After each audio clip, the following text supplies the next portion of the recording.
nós vamos ler aqui, vamos fazer assim, nós vamos ler até o versículo 7.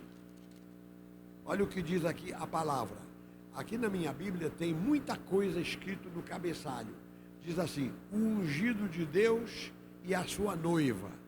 É porque é um salmo messiânico, é um salmo profético. Então, o ungido de Deus e a sua noiva. Também diz aqui, ao mestre de canto, segundo a melodia, os lírios. Isso aí é na classificação do salmo. E diz assim, dos filhos de Corá. É porque Corá era um dos líderes do louvor no tempo do rei Davi, no tempo de Salomão.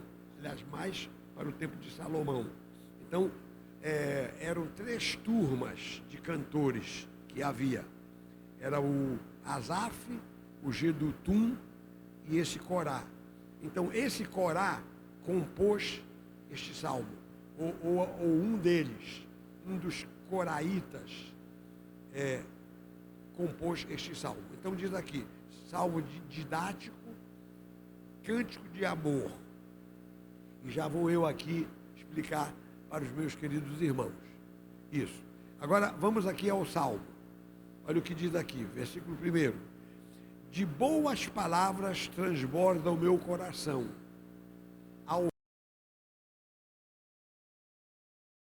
A minha língua é como a pena de habilidoso escritor.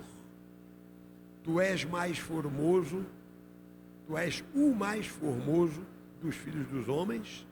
Nos teus lábios se extraviou a graça, se extravasou a graça.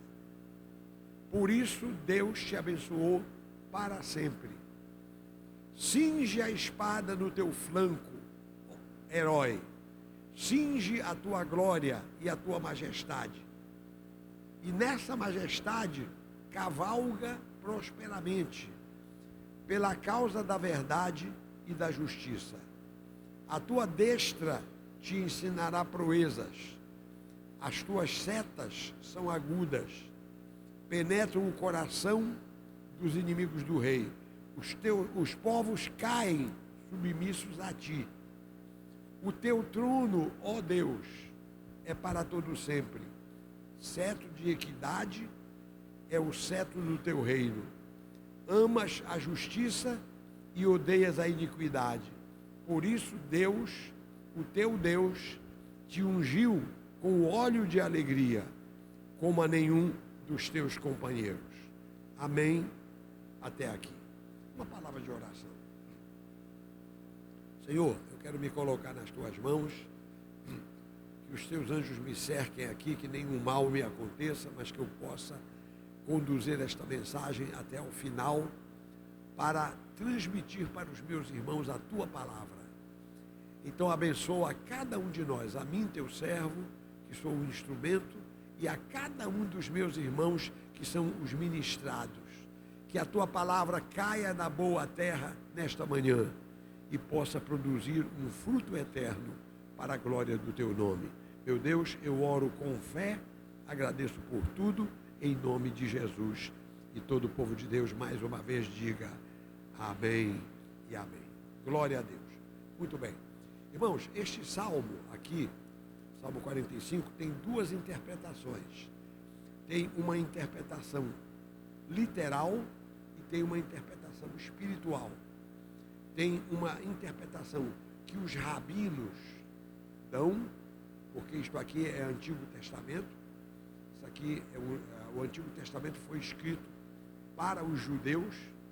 Então os rabinos é que tem a palavra aqui em certas questões.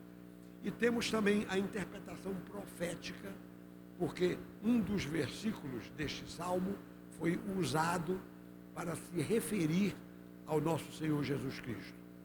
Muito bem.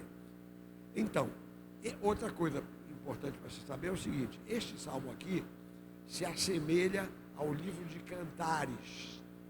Ouviu falar? Cantares de Salomão. O livro de Cantares é um poema de amor feito por Salomão para a sua esposa, né? a Sunamita. esposa Sulamita, a esposa de Salomão. Então, é semelhante. Este salmo aqui tem uma semelhança entre qualquer coisa entre Cristo e a igreja, ou entre a igreja e Cristo. E também, de uma certa forma, entre o povo de Israel e o nosso Deus, né? Deus e o povo de Israel. Muito bem. Quem escreveu este salmo foi um dos filhos de Coré, ou Corá, um dos coraitas. E ele escreveu porque este salmo retrata um casamento real. Então, por exemplo, um rei de Israel, talvez Salomão, talvez seria até referente ao mesmo assunto dos cantares. Então, o rei Salomão se casou com uma Sulamita, e então um dos filhos de Corá compôs este salmo. Então ele diz assim: de boas palavras transborda o meu coração. Estou lendo o versículo 1. De boas palavras transborda o meu coração, ao rei consagro o que compus. A minha língua é como a pena de habilidoso escritor. E aí eu vou aqui primeiramente me ater à interpretação literal. Então, com a palavra, os rabinos. Então, eles dizem que esse rei aqui é o rei de Israel. E que Corá, ou um dos filhos de Corá, compôs este salmo em homenagem ao rei no dia do seu casamento. Então, as divisões deste salmo eu vou dar logo para os meus irmãos.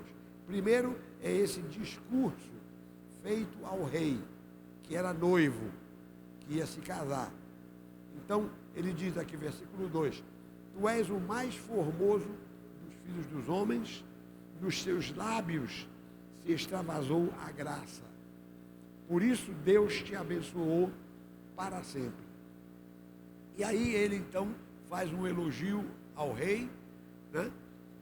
Ele continua falando: cinge a espada no teu flanco, herói, cinge a tua glória e a tua majestade, e nessa majestade cavalga prosperamente, pela causa da verdade e da justiça. E a tua destra te ensinará proezas, as tuas setas são agudas, penetram o coração dos inimigos do rei, e os povos caem submissos a ti.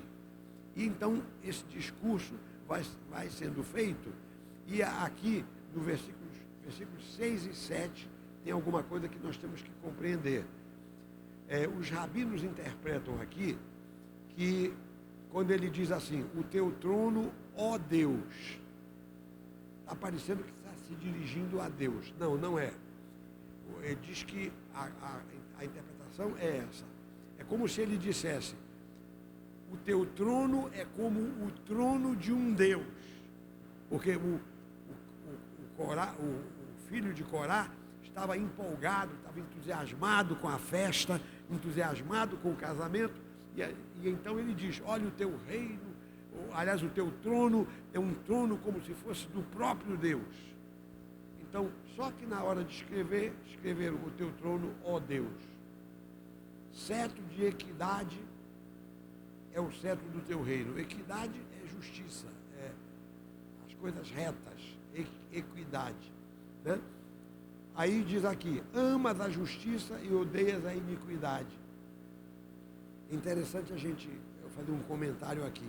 Outro dia eu estava lendo justamente um artigo de um pastor, ele falando dos problemas que há hoje na sociedade. Tem muito ódio por aí, mas também há amor. Então ele estava explicando o seguinte, que tanto o amor quanto o ódio precisam existir. Se você puser só amor, então a vida não está completa. Tem que ter o elemento ódio. Então haverá sempre os que odeiam. É igual a luz com as trevas. Se tudo for trevas, onde é que está a luz? Né? Se tudo for luz, onde é que estão as trevas? Então tem trevas e tem luz. esses contrastes, diz o filósofo, precisa haver na vida humana. Você vê que quando Jesus chegou à Terra, diz assim, que a luz veio ao mundo, o mundo amou mais as trevas do que a luz. Agora, chegando à luz, as trevas desaparecem. É por isso, é que tem que ter trevas e tem que ter luz. Tem que ter amor e tem que ter ódio. Tem que haver amor, compaixão, mas tem que haver justiça também. Você vê que o nosso Deus, ele é um Deus justo.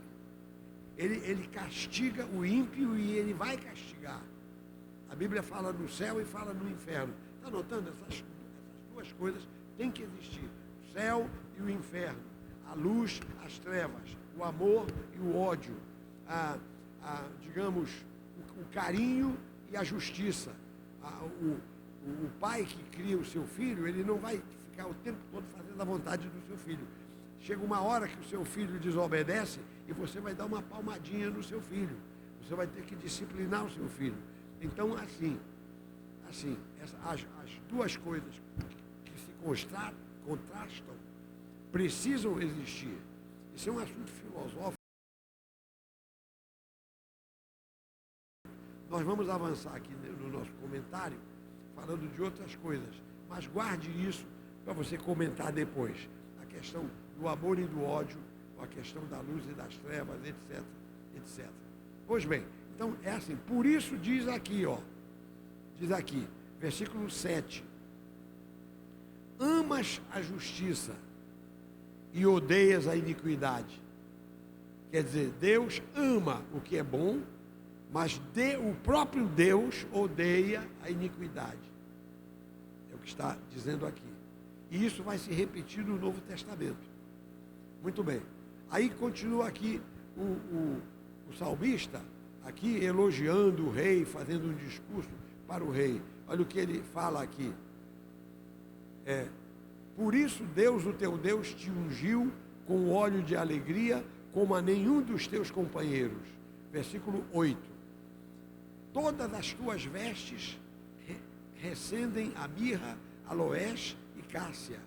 De palácios de marfim ressoam instrumentos de cordas que te alegram. Filhas de reis se encontram entre as tuas damas de honra.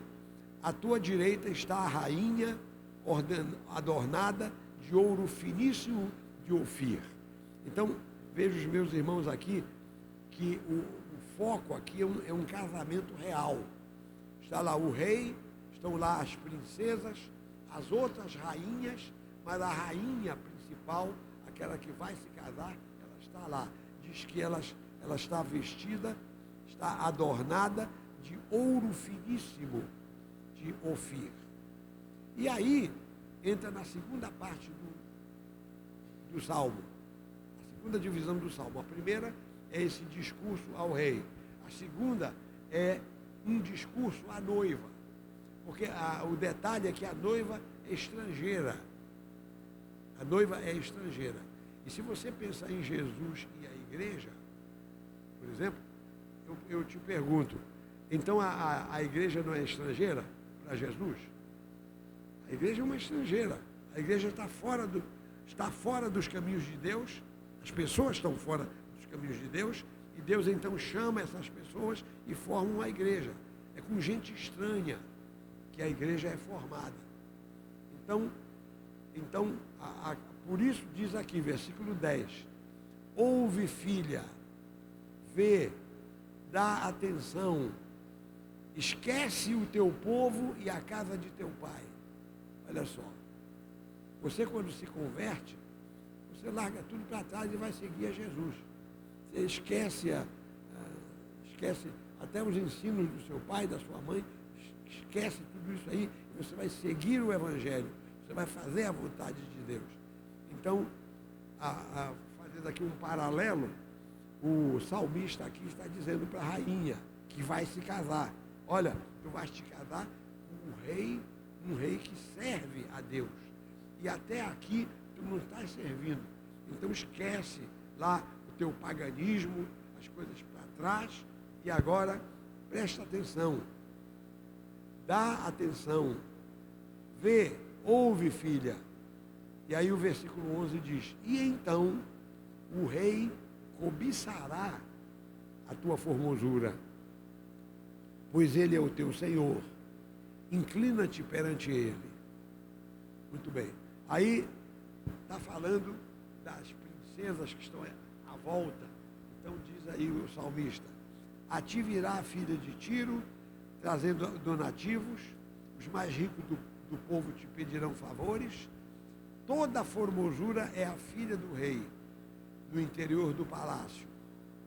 A sua vestidura é recamada de ouro, em roupagens bordadas, conduzem-na perante o rei. As virgens, suas companheiras que a seguem, serão trazidas à sua presença. Aqui é o cortejo da rainha, o cortejo da noiva, né? Aí continua aqui o salmista dizendo, versículo 15: serão dirigidas com alegria e regozijo, entrarão no palácio do rei. Em vez de teus pais, serão teus filhos, os quais farás príncipes por toda a terra. O teu nome eu o farei celebrado de geração a geração, e assim os povos te louvarão para todo sempre. Bom, então, meus irmãos, é assim. Este salmo, aqui, na primeira interpretação, que é a interpretação judaica, é a interpretação dos rabinos, ele é apresentado como um canto nupcial. A rainha vai se casar com o rei lá, e tem todas essas coisas aqui, esses detalhes todos. Os irmãos poderão apreciar isso melhor em casa. Agora eu quero chamar a sua atenção para a segunda interpretação, que essa é que nos interessa realmente. É a interpretação espiritual profética, porque isto aqui fala do futuro, isso aqui fala do Senhor Jesus e a igreja. Tanto é assim que esses dois versículos aqui, o 6 e o 7, estão repetidos no Novo Testamento. Então, venha comigo aqui para Hebreus capítulo 1. Hebreus capítulo 1, versículos 8 e 9. Olha aqui, está repetido. Só que antes de eu ler os versículos 8 e 9, você já vislumbrou o texto. Deixe-me lhe explicar uma coisa. Olha, Jesus veio ao mundo para ser o nosso Salvador. Muito bem. Então, o que é que acontece? Muitos judeus aceitaram Jesus, assim como também muitos não judeus, que justamente a maioria dos cristãos hoje são não judeus. Mas vieram judeus. Aí, esses judeus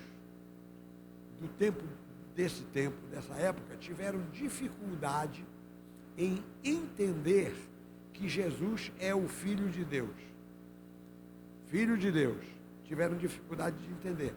Eles pensavam que Jesus era um anjo que desceu do céu, ou que Jesus era um arcanjo, um querubim, uma criatura de Deus, como os anjos, por exemplo. Eles pensavam isso. Então, o autor da carta aos Hebreus tratou de dirimir essa dúvida, tratou de explicar o assunto para os judeus convertidos. Você vê que essa carta aqui, ó, é Epístola aos Hebreus, quer dizer, aos judeus, né? Então, ele começa a explicar quem é Jesus. A gente, para entender os dois versículos que eu citei, temos que começar do primeiro versículo. Venha comigo aqui para Hebreus capítulo 1, versículo 1. Olha só o que diz aqui o escritor sagrado.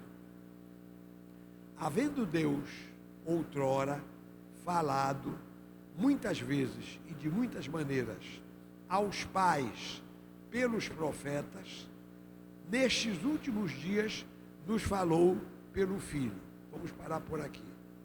Então eu pergunto, Antigamente Deus não falou aos judeus pelos profetas.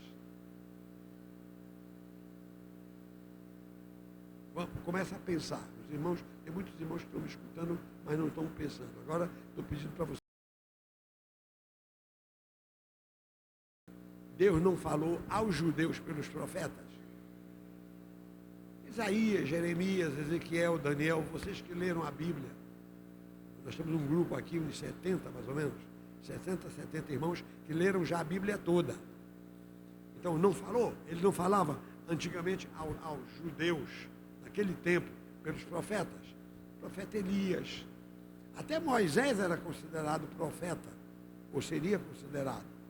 Pois bem, então ele está dizendo que assim como antigamente o Senhor, o nosso Deus, falou aos pais, quer dizer, aos pais deles, a descendência dos judeus, falou pelos profetas, agora ele está falando pelo Filho Jesus Cristo. Amém? Então, antigamente, ele falava através de Jeremias, Isaías, Daniel e tal, Elias e outros profetas. Hoje, da época de Jesus para cá, Deus está falando aos hebreus e ao mundo inteiro por meio de Jesus. Pode dar glória a Deus? Glória a Deus. Pois é. Agora, ele vai explicar então quem é Jesus. Olha, Jesus não é o que vocês estão pensando. Estão pensando que Jesus é um anjo, que Jesus é um arcanjo, um ser assim, né? Não. Jesus é mais do que isso. Ele vai explicar uma coisa interessante aqui. Ele vai dizer assim, versículo 2: nestes últimos dias nos falou pelo Filho, a quem constituiu herdeiro de todas as coisas, pelo qual também fez o universo. Glória a Deus. Aí você vai descobrir que Jesus é co-criador, junto com o Pai. Então, ele diz assim, a esse que está falando agora, que é o Filho, Deus o colocou como herdeiro de todas as coisas, pelo qual também fez o universo. Você lembra o que está escrito lá no Evangelho de João, capítulo 1, versículo 1, capítulo 1, versículo 1. No princípio era o Verbo estava com Deus, o Verbo era Deus. Todas as coisas foram feitas por Ele, e sem Ele, nada do que foi feito se fez. Quer dizer, Jesus é o Criador. Na verdade, se a gente detalhar mais, a gente descobre que Jesus era a palavra. Não diz? No princípio era o Verbo. Verbo é o quê? O verbo é a categoria gramatical mais importante da sentença. O verbo é que determina o que a sentença está dizendo. A sentença, a frase, né, está dizendo. Então, por isso, o evangelista João dizia, no princípio era um verbo, quer dizer, a palavra. A palavra. Então, e diz que a palavra é Jesus. Então a gente conclui o seguinte, o Pai pensou, o Pai planejou, vamos fazer isso, vamos fazer aquilo, aquilo. Agora, quem falava lá era o Pai, era Jesus, o Filho. Jesus dizia, faça-se, faça-se, aconteça, aconteça, faça-se. Então, quando alguém lá da divindade falou, haja luz, não foi isso? Haja luz. Quem falou foi Jesus. Surjam os seres viventes, isso e aquilo, surjam. Quem falou, surjam, foi Jesus. Jesus é a palavra, Jesus é o verbo. Tá? Pois é, então por isso diz aqui, nestes últimos dias nos falou pelo Filho, versículo 2, a quem constituiu herdeiro de todas as coisas, pelo qual também fez o universo. Agora, olha, agora vejam quem é Jesus. Versículo 3. Ele, Jesus, o Filho, né, que é o esplendor da glória e a expressão exata do seu ser, sustentando todas as coisas pela palavra do seu poder, depois de ter feito a purificação dos pecados, assentou-se à direita da majestade nas alturas. Quer dizer, Jesus é exatamente igual ao Pai. Jesus não tem diferença nenhuma do Pai. O Pai é igual ao Filho, o Filho é igual ao Pai. Jesus não é anjo. Jesus não é um anjo. O anjo é uma criatura de Deus. Claro, os anjos são indivíduos cheios de poder. Os anjos são magníficos. Os anjos são extraordinários. Os anjos são mesmo poderosos. Porém, são criaturas de Deus. Né? Agora, o Filho de Deus, que é Jesus, não, ele nasceu do Pai, sim. Agora, o mistério da dizer, a gente só acredita que o Pai é Deus, o Filho é Deus, o Espírito Santo é Deus. Não são três deuses, mas três pessoas distintas e um só Deus verdadeiro. Entendeu? Então o Pai, portanto, ele gerou o Filho, mas nesses termos.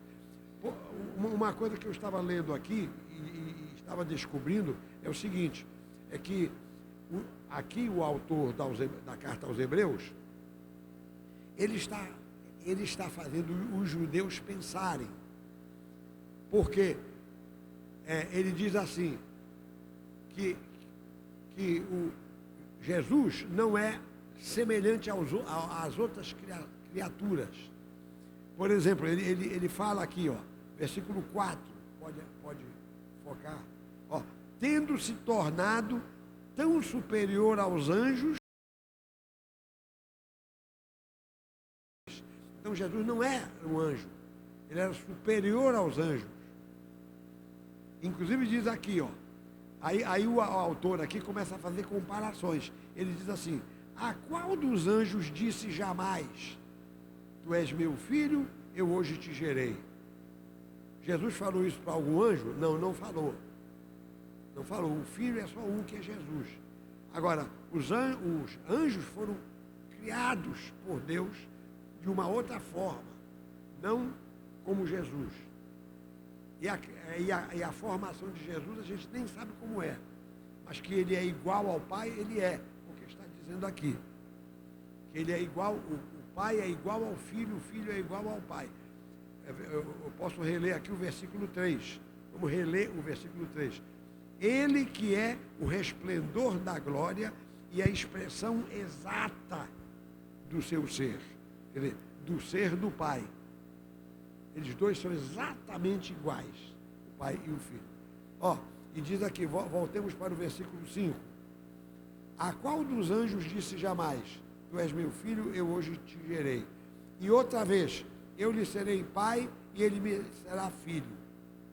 E novamente, ao introduzir o primogênito no mundo, que é Jesus, diz, e todos os anjos o adorem. Ele mandou todos os anjos adorarem esse aí. Quer dizer, ele não era igual aos anjos. Ele era superior aos anjos, igual ao Pai. Ó, versículo 7. Ainda, quanto aos anjos, diz, aquele que a seus anjos faz ventos e a seus ministros labareda de fogo, quer dizer, vento é uma coisa secundária. Labareda de fogo também é uma coisa secundária. Versículo 8. Mas acerca do Filho, ele diz assim, o teu trono, ó Deus, é para todo sempre. Outro, cetro de equidade é o cetro do teu reino. Amaste a justiça e odiaste a iniquidade. Por isso, Deus, o teu Deus, te ungiu com o óleo de alegria, como a nenhum dos teus companheiros. Engraçado, por que o autor aos Hebreus coloca Jesus como companheiro dos anjos, ou os anjos como companheiros de Jesus? É porque os judeus pensavam assim. Não é que Jesus fosse. O anjo não era companheiro de Jesus, era servo de Jesus, serviçal de Jesus. Mas os judeus achavam que o Messias seria um anjo especial, assim, um ser especial como um anjo. E aqui o autor está desmistificando esse assunto. Mas, para os judeus também não se escandalizarem tanto, ele diz que o pai ungiu o filho, que é esse ser diferente, separado, com o óleo da alegria, como a de nenhum de teus companheiros. Ainda chama os anjos de companheiros. Eles não são companheiros. Eles são inferiores a Jesus. Jesus é superior aos anjos. Ó, e aqui continua o pai falando, olha, versículo, vamos voltar aqui para o versículo 8, diz aqui, acerca do filho, ele diz, o teu trono, ó Deus, é para todo sempre. Então aqui o pai está chamando o filho de Deus. É o pai que está falando. Porque, ó, preste atenção na construção da frase. Acerca do filho, ele diz, ele quem? O pai. O teu trono, ó Deus, é para todo sempre. Então ele está chamando o filho dele de Deus. Muito bem. E agora, já estamos terminando esse capítulo aqui, eu vou ler. Versículo 10. E ainda diz, o pai falando para o filho, ele diz, no princípio, Senhor, está chamando o filho de Senhor. No princípio, Senhor, lançaste os fundamentos da terra. Foi o que Jesus fez. Os fundamentos da terra foi Jesus que fez. Ele era co-criador. Lançaste os fundamentos da terra e os céus são obras, porém permaneces. Sim, todos eles envelhecerão qual veste, também qual manto os enrolarás, e como vestes serão igualmente mudados. Tu, porém, és o mesmo, e os teus anos jamais terão fim. Isso aqui, o Pai falando para Jesus. E nós sabemos que Jesus é eterno. Também ele não tem fim. Glória a Deus. É como Deus. Deus não tem princípio nem fim. Jesus a mesma coisa. Agora, estou falando aqui uma coisa que eu também tenho que explicar. Esse assunto do nascimento de Jesus é em relação à terra. Uma irmã uma vez me perguntou assim, pastor, Jesus começou com a Virgem Maria ou ele existia antes? Digo, irmã, claro que Jesus existia antes.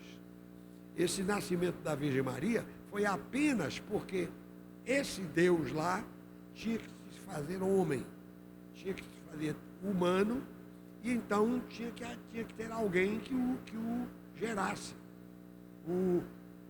que fosse digamos assim, o depósito desse filho que ia nascer. Então o pai olhou e encontrou Maria, que era descendente do rei Davi, uma moça pura, fiel a Deus, virgem, e então, no ventre dessa virgem, o Espírito Santo colocou a semente da qual nasceu Jesus. Só isso. Mas no mais, Jesus não é filho de ninguém e não tem negócio de nascimento. Jesus, ele era, é e será para sempre. Você encontra outros textos da Bíblia que dizem isso. Então a gente só tem que separar as coisas. Claro que nós respeitamos Maria, claro que nós respeitamos o Jesus homem, mas Jesus, antes de ser homem, ele era Jesus Deus. Então, Jesus é da Virgem Maria para cá, ou ele existia antes? Não é da Virgem Maria para cá, ele existiu antes. Ele é Deus. E como Deus, ele não tem princípio, nem terá fim. Agora, esse é que é o mistério da Santíssima Trindade. Você ouviu falar? Mistério da Santíssima Trindade. Esse é o mistério. Esse é o mistério. A gente só tem que entender e aceitar. Eu não posso penetrar aqui no mistério da Santíssima Trindade. Eu só sei dizer, olha, é assim. Há coisas, meus irmãos, que nós só vamos entender lá no céu. Quem é aqui que pretende ir para o céu? Pois é, lá no céu, todas as perguntas que não são respondidas aqui na terra, você vai ter a oportunidade de perguntar. Eu quero me aproximar do apóstolo Paulo. Eu chegando lá, quem me receber na porta do céu, se for um anjo, um arcanjo ou um santo que já partiu, né? De repente, né? Quem me receber na porta do céu, quando eu chegar lá, eu vou dizer, olha, por favor, eu quero ter eu quero ter como é que a gente chama? Eu quero ter um apontamento, eu quero ter uma audiência com o apóstolo Paulo. Marca para mim o dia e a hora, eu vou lá. Eu quero fazer umas perguntas para Paulo. Uma delas é essa. Paulo, foi você que escreveu Hebreus? Porque ninguém sabe quem escreveu Hebreus. A gente diz assim, o autor da carta aos Hebreus. Ninguém sabe quem foi. Eu tenho a minha especulação, vamos dizer assim. Mas, assim, meus irmãos. Com licença. Então, portanto, é assim. É assim. Vamos terminar a leitura aqui, porque eu já quero fechar o assunto. O nosso tempo está avançando. Olha aqui. Aqui diz assim. Versículo 13. Ora, a qual dos anjos... Aqui continuam as perguntas, as comparações. O autor aqui dizendo, escuta, a qual dos anjos o Pai disse, ou jamais disse, assenta-te à minha direita, até que eu ponha os teus inimigos por estrado dos teus pés. Ele falou isso para algum anjo? Não. Ele falou para o filho, assenta-te à minha direita, até que eu ponha os teus inimigos por estrado dos teus pés. Aí lá no céu, o que é que aconteceu? Quando Jesus subiu ao céu, ele assentou-se ao lado direito do Pai. Está lá até hoje. Ele está até hoje lá, ao lado do Pai. Ele só vai sair do lado direito do Pai quando for arrebatar a igreja. Aí toca a trombeta, a igreja sobe e Jesus vem ao encontro da igreja. Ou o contrário, Jesus desce e a igreja vai ao encontro de Jesus. Tanto faz. O fato é que Jesus está sentado ao lado direito do Pai. Esse foi aquele a quem o Pai disse, assenta-te à minha direita, até que eu ponha os teus inimigos por estrado dos teus pés. Aí está, meus irmãos, aí está. Então, se essa mensagem for ter um título, seria a divindade de Jesus. Então, deixe fazer aqui uma rápida recapitulação, e eu quero mostrar um ponto, ou dois, ou três. Eu estou olhando o tempo aqui, pelo menos um ponto que é importante, eu vou mostrar para os meus irmãos. Olha só, então é assim, esse salmo tem uma interpretação literal e tem uma interpretação espiritual. A literal é o casamento do rei, né? Então, eu dei para os irmãos, inclusive, a divisão do salmo, que são os eventos desse casamento. Muito bem. Esse mesmo salmo, né, um versículo do salmo, onde o cantor fala para o rei que o trono dele é semelhante ao trono de Deus, alguma coisa assim. No entanto, está escrito lá, o teu trono, ó Deus, isso é o pai falando para o filho. O teu trono, ó Deus, subsiste para sempre. Então, isso é usado pelo autor aos Hebreus. O autor aos Hebreus começa a mostrar para os judeus que Jesus é mais do que o que eles pensavam. Quem pensava que Jesus era um anjo, que Jesus era um querubim, um serafim, ou um ser assim, espiritual, porém, sem ser Deus, estavam enganados. Ele começa a mostrar que Jesus é igual ao Pai, tem a mesma substância do Pai, tem a mesma natureza do Pai. Jesus é igual ao Pai. Então, aí ele faz aquelas discussões que nós já lemos aqui. A qual anjo ele disse isso? A qual anjo ele disse aquilo? A nenhum, só a esse filho, que é igual a ele. Glória a Deus. Aí, eu vou terminar aqui, começando a terminar, né? Eu queria pedir licença aos irmãos para citar mais um texto aqui da Bíblia, só para a gente fechar isso muito bem. Olha só, vejamos aqui em João capítulo 1, venha comigo, João capítulo 1, e esse é fácil de entender. Versículo 1, diz assim, pode ler comigo, toda a igreja? No princípio era o Verbo, e o Verbo estava com Deus, e o Verbo era Deus. Quem é o Verbo? Jesus.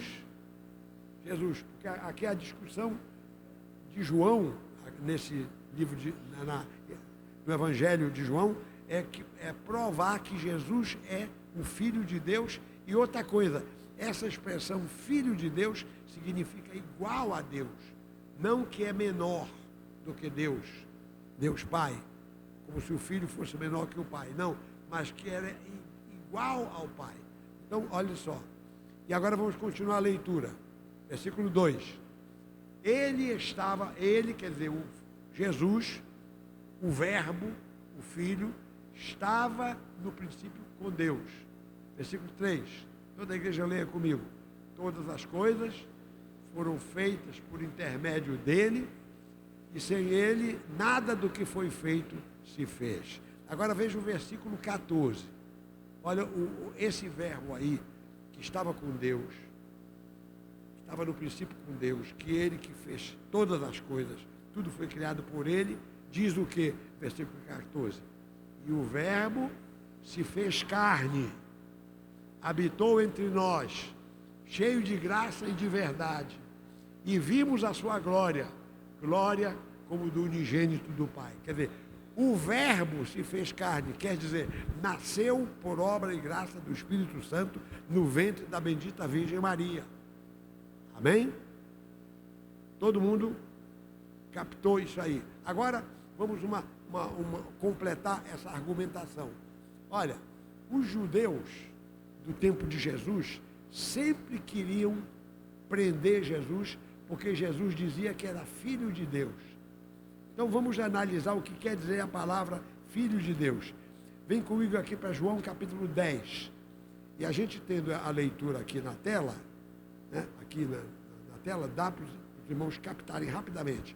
Olha o que diz versículo 10. João 10, me perdoe. João capítulo 10, versículo 31.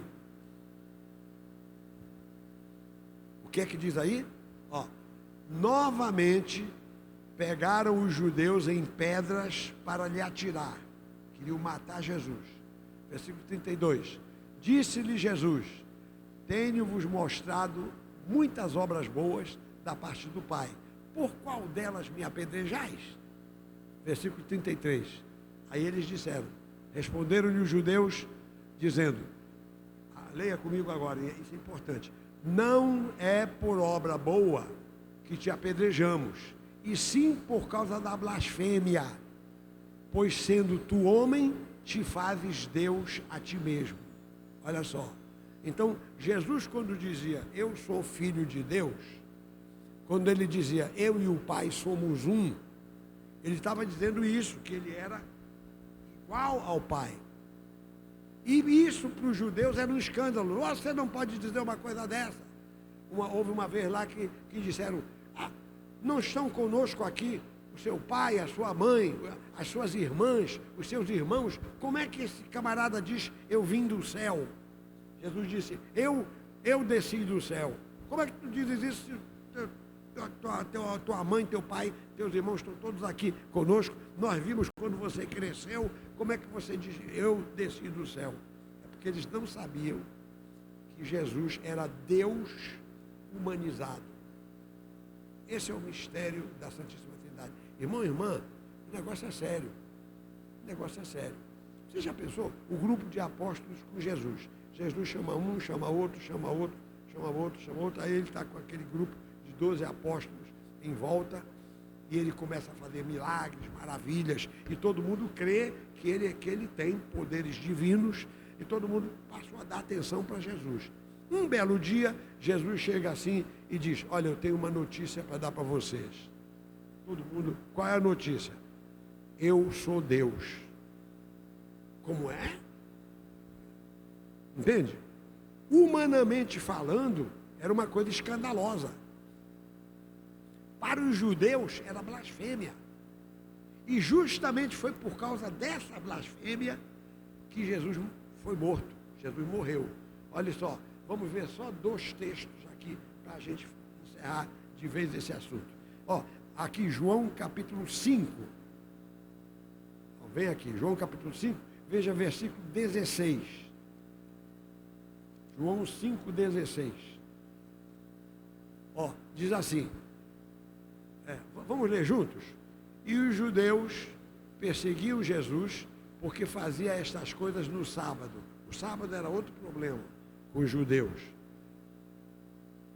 Mas ele lhes disse: meu pai trabalha até agora e eu trabalho também. Meu pai trabalha até agora. Quando ele diz meu pai, os judeus já captaram. Aí, versículo 18. Por isso, pois, os judeus ainda mais procuravam matá-lo, porque não somente violava o sábado, mas também dizia que Deus era seu próprio Pai, fazendo-se igual a Deus. Captaram, meus irmãos? Captaram? Todo mundo aqui captou? Olha só, ele dizia que Deus era o seu próprio Pai, fazendo-se igual a Deus. Agora eu pergunto para os meus irmãos: Jesus era ou não era? Era. Ele não era Deus? Claro que ele era. Agora, o último texto para terminar. Vem aqui para Mateus 26. Evangelho de Mateus, capítulo 26. Ó, vamos ler aqui do 62 em diante. Mateus 26. 62. Vamos ler? Olha o que diz aqui. E isso aqui é quando Jesus foi julgado. Ele foi preso e ele foi levado à presença de Caifás, o sumo sacerdote. Chegou lá, foi assim: levantando-se o sumo sacerdote, perguntou a Jesus: nada respondes ao que estes depõem contra ti? Que ficaram acusando Jesus. Aí, versículo 63, Jesus, porém, guardou silêncio. E o sumo sacerdote lhe disse: eu te conjuro pelo Deus vivo, que nos digas se tu és o Cristo, o Filho de Deus. Aí Jesus respondeu: tu o disseste. Entretanto, eu vos declaro que desde agora vereis o Filho do Homem assentado à direita do Pai, ou direita do Todo-Poderoso, e vindo sobre as nuvens do céu. Então o sumo sacerdote rasgou as suas vestes, dizendo: blasfemou. Que necessidade mais temos de testemunhas? Eis que ouvistes agora a blasfêmia. Qual blasfêmia? Ele dizer que ele era igual ao Pai, que ele era filho de Deus e que ele ia descer entre as nuvens, que nós sabemos que ele vai. Agora você vai falar isso do sumo sacerdote naquele tempo. Então Jesus morreu na cruz porque ele, quer dizer, como é que a gente chama isso? A peça de acusação contra Jesus foi que ele declarou que era igual a Deus. Tem outros textos aí que vocês vão ver, vocês conhecem. Eu e o Pai somos um, Jesus falando. Então foi isso que levou Jesus à morte na cruz, se declarar filho de Deus. Amém, meus irmãos? Amém? Pronto. Esse salmo aqui dá margem a todos esses comentários. Que Deus nos abençoe. Amém? Que Deus nos abençoe.